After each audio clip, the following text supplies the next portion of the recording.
Hello, everybody, and welcome to the War Room. This one is for the UFC 263 co-main event, the rematch for the flyweight title between Deiveson Figueiredo, the defending champion, and Brandon Moreno, who obviously faced off in their last fight, fought to a draw, UFC 256. And what a fight it was. There were different gears and different stages that the fight moved through, and that's one of the reasons why it was such an enjoyable one to watch, a very close fight, but also one that was definitely deserving of a rematch because it was put together so quickly. It wasn't the fight that was meant to happen, and you could see that both of these guys had a lot to give in the fight, but I also think they'd have a lot more to give if they had a better time to prepare. But even better than preparing, they've had a 5-round sparring session, and now they know each other very well. Okay, so how did the fight start off? Well, It started off with Figueiredo kind of walking forward like, okay, I'm going to land my right hand in at some point in this first round and I'm going to celebrate, walk away with my belt, and that's that, job done. But then as the fight started to play out in the first round, Figueiredo swung overhands a couple of times. He threw power punches, which would have normally connected at least on the guard of his opponent, and Moreno wasn't there to be hit. And then the speed of Moreno's jab started to become evident. Now, I did do a war room on this previous fight. We'll try it. We'll get the link up. We'll connect it somehow. Go and watch that because I talk about their basic skill sets coming into the fight, and you'll see how things played out in the fight with the lead hand attack of Moreno, sniping at him, sticking him with that jab, and swiping at him with the left hook. But also when he's backed up against the fence and Figueiredo's unloading on him. Those level changes, which did find him on the floor a couple of times. He didn't manage a massive amount of control. I mean, the best amount of time that he landed was about 90 seconds in the fourth round. But as we look through these, so it was so incredibly close. I mean, Figueiredo threw 248 strikes and Moreno threw 256. The difference in landing was 8 strikes. I mean, 139 for Moreno and 147 for Figueiredo. Like, you're looking 5 differences in total in significant strikes landed. It was razor thin. Now, Figueiredo got 2 of 4 takedowns. Brandon Moreno got 4 of 8. But there was very little control. I mean, total for Brandon Moreno was 319. And it's a signifier in, first of all, how difficult Figueiredo is to control for any longer than about 30 seconds, but also an insight into what Moreno could potentially do to continue this fight moving at the pace that's going to suit him. Because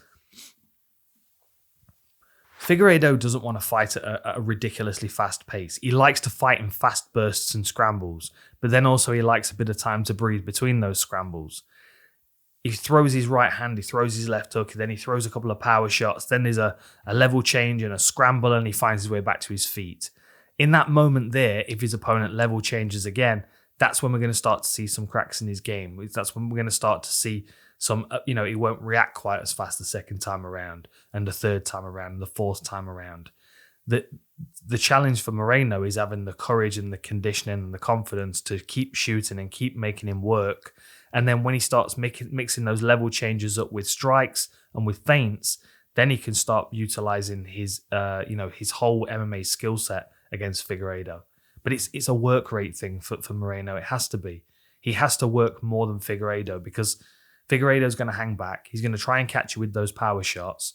And if you do tangle up with him, he's got a ferocious scramble that's going to last about 30 seconds. And if you can stay in top position at the end of that scramble, then in about 30 seconds, he's going to scramble back to his feet again. That's just the nature of fighting Figueiredo.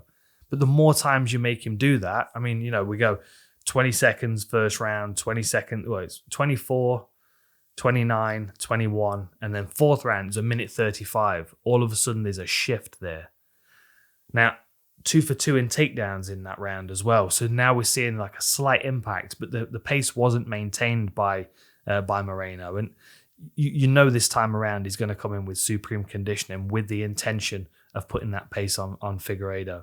Because the other option is that you play the Russian roulette game with Figueiredo and try and land a shot on him that's just as powerful, which for Moreno, I'm not saying it's impossible, but by comparison, his output of power striking compared to Figueiredo is not comparable. So it wouldn't be a smart route to go. Moreno's a high volume fighter, and he's got 3 knockouts out of 18 wins, but he's got 10 submissions, and he exposes people because of his pace. Figueiredo catches people because he can punch you through the guard and shut your lights out. And what Moreno showed in the first fight was that he's not only able to take those shots, but also able to turn them on Figueiredo. We see this a lot. We see this a lot in MMA. We see it a lot in boxing. Julio Cesar Chavez used to do this. He leans heavy on his lead foot. He uses his head as bait. He wants you to throw, but he's also putting his head in a range that can be immediately retracted if he needs to.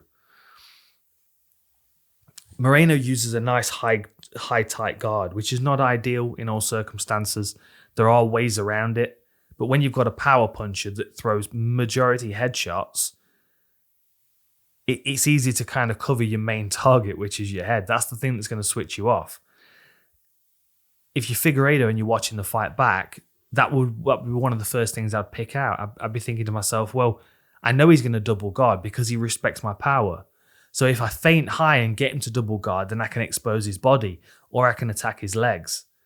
But the downside to being as powerful as Figueiredo is that you don't need that many shots. So the idea of accumulating damage is not really necessary for him. The fighters with less punching power need more volume. They're the ones that need to work at different targets, whereas Figueiredo knows that he can catch you with one clean shot. But because he gravitates towards that, it makes him a bit more predictable. It makes it easier for Moreno to feint him and cover and catch those shots on his guard and then keep sniping him with that jab. It's easy to underestimate Brandon Moreno because, he's always laughing, he's always smiling, he's a very jovial individual. And he's kind of got this awkward movement. He doesn't look like the most athletic guy compared to Figueiredo. It looks like he's been chiseled out of mahogany. There's a difference in it. He's not as imposing as Figueiredo. So he's easy to underestimate. And I think that's what happened in the first fight to an extent.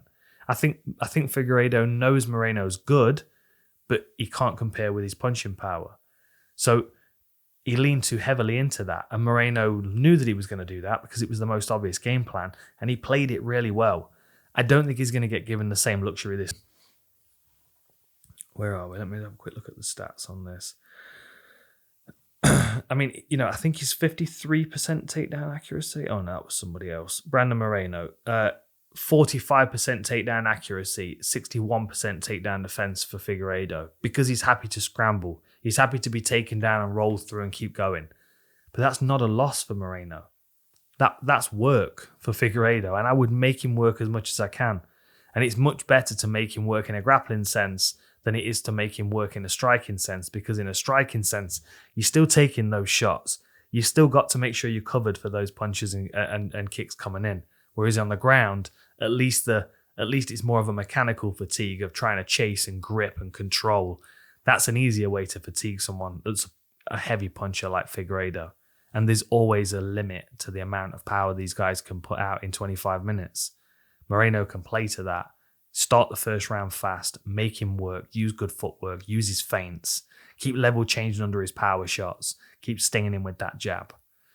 Figueiredo's got to mix up his targets. He's got to start using his feints so he can open up body targets when he's feinting to the head, and head targets when he's feinting to the body.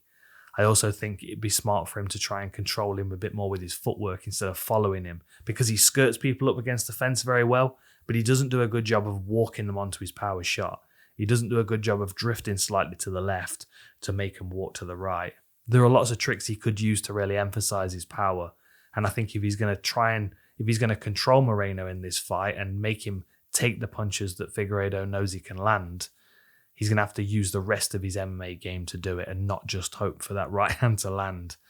Moreno's definitely coming in with the respect for Figueiredo, so he's going to be on his bike and respectful of that power, which is what makes him even more difficult to hit. 21-1 for the champion, average fight time of just over 10 minutes 24. 18-5-2 for Moreno, 2-inch height advantage, 2-inch reach advantage, both orthodox. High output for both guys, more efficient, I would say, for Moreno. Striking accuracy is on Figueiredo's part, but that's partly because he's only throwing his power shots when he knows they're going to land, and that's what wasn't happening in the beginning of the Moreno fight. Slightly higher defense for Moreno as well, which is going to serve him well in this fight. It's going to be a really fun one. Enjoy these fights, and I'll see you next time.